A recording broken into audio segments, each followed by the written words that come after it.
Mais um corte do Bopismo pra você e eu te peço encarecidamente, deixa o like, se inscreve no canal, porque isso ajuda pra cacete o canal continuar crescendo e eu conto com você.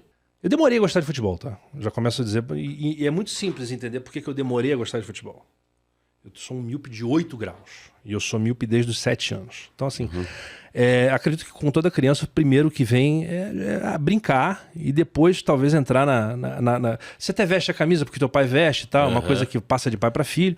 Mas a paixão pelo futebol, a ideia do futebol, o futebol como uma coisa que vira parte da tua identidade, e aí você tem que estudar aquela história toda e saber por que seu time é melhor do que todos os outros e tal, isso só veio depois. Tá. Bem depois. Com quantos anos?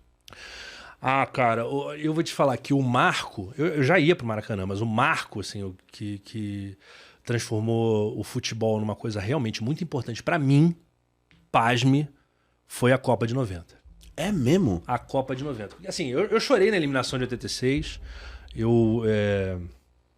foi muito triste e tal, eu me lembro de querer mimetizar a tristeza das pessoas. Eu senti que as pessoas estavam tristes e eu quis imitar aquela tristeza, sabe? Mas eu me lembro também que em 1990 eu comecei eu tive meu primeiro álbum de figurinhas, né?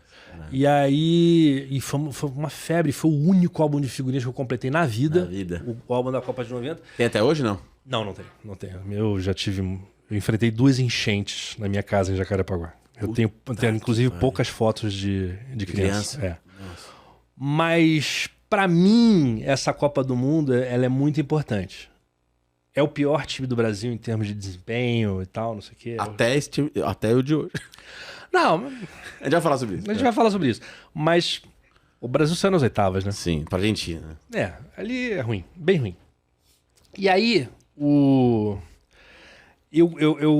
meditei muito em cima dessa Copa do Mundo. Depois, quando virei jornalista e tal, eu tive a oportunidade de escrever uma crônica no Globo Esporte, que eles pediram para cada um falar sobre a Copa do Mundo de sua vida. E eu falei, cara, eu quero a Copa de 90. Quero falar da Copa de 90. Porque eu acho que a Copa de 90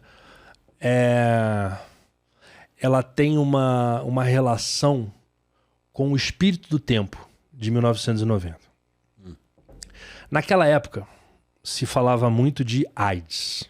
Hoje a gente chama de HIV, mas naquela época você via muitos artistas morrendo de AIDS. Você tinha um pânico social, uma sociedade descobrindo seus piores preconceitos,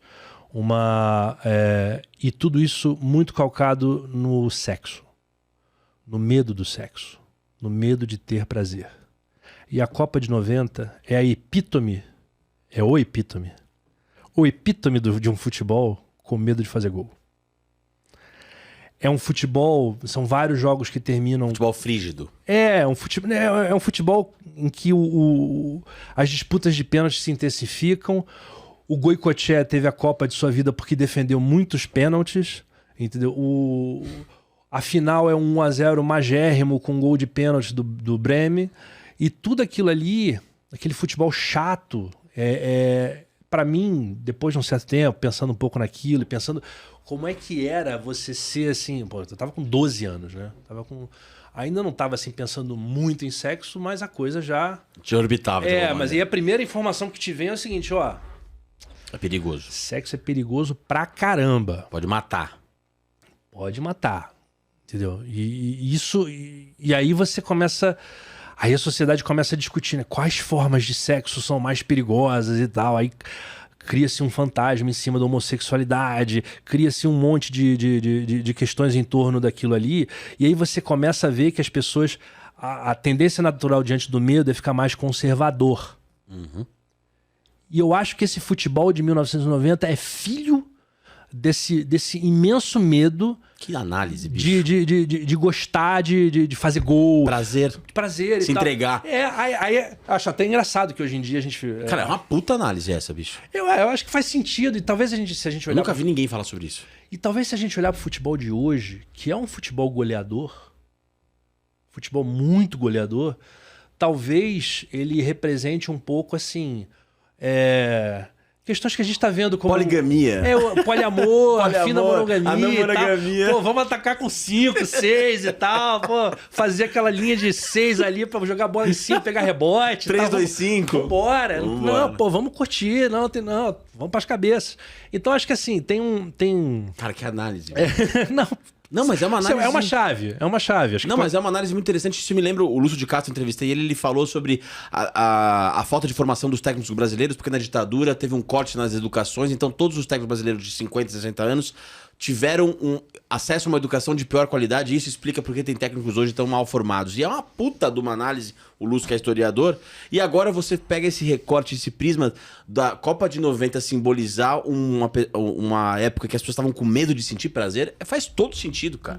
É muito legal essa análise. Eu gosto muito dessa ideia. Talvez alguém... Você já escreveu sobre isso? Escrevi um texto sobre isso, né? Fazendo esse paralelo da... Fazendo esse paralelo, foi na Copa de 2014. Eu ainda era blogueiro do Globoesporte.com.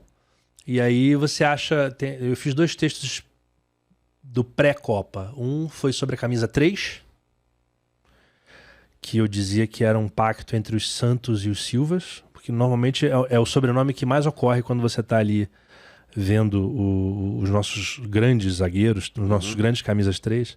Era o Thiago Silva na época, em 2014.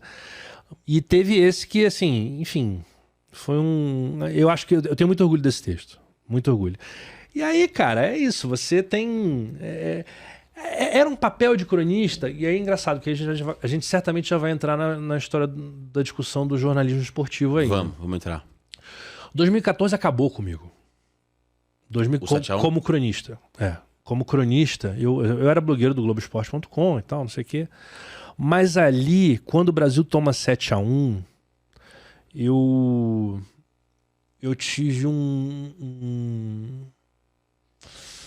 Vou dizer que eu senti culpa, mas eu achei que eu tava fazendo... Que o que eu tava fazendo... Eu sinceramente acho até que hoje é um medo babaca, entendeu? Eu acho que o cronista ele tem que ser o cronista naquilo que ele é bom. Mas eu achava que o tipo de texto que eu escrevia não contribuía. O problema é meu. Provavelmente os textos do Tostão, que são ótimos, não contribuem tanto para aquilo que a gente vê dentro do campo, entendeu? Então, assim, não vamos magnificar o que é a influência do comentarista do jogo, especialmente esse comentarista, esse cronista que é um pouco mais artístico, que tenta brincar com outras referências. Literário, né? Mais literário e tal.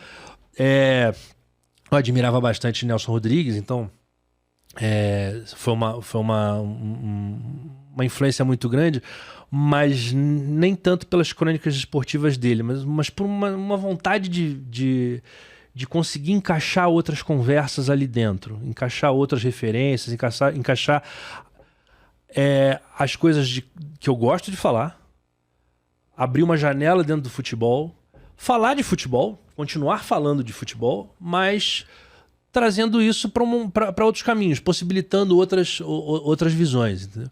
Então, assim, mas ali no 7-1 eu achei que tinha um problema. E eu acho que esse problema ele se estabelece, ele fica muito claro, que é uma necessidade de uma reciclagem do futebol brasileiro, especialmente na parte tática, entendeu? E acho que a imprensa precisava disso também. A gente precisava ter uma sacudida, tomar essa porrada. Acho que muita gente ainda não entendeu isso.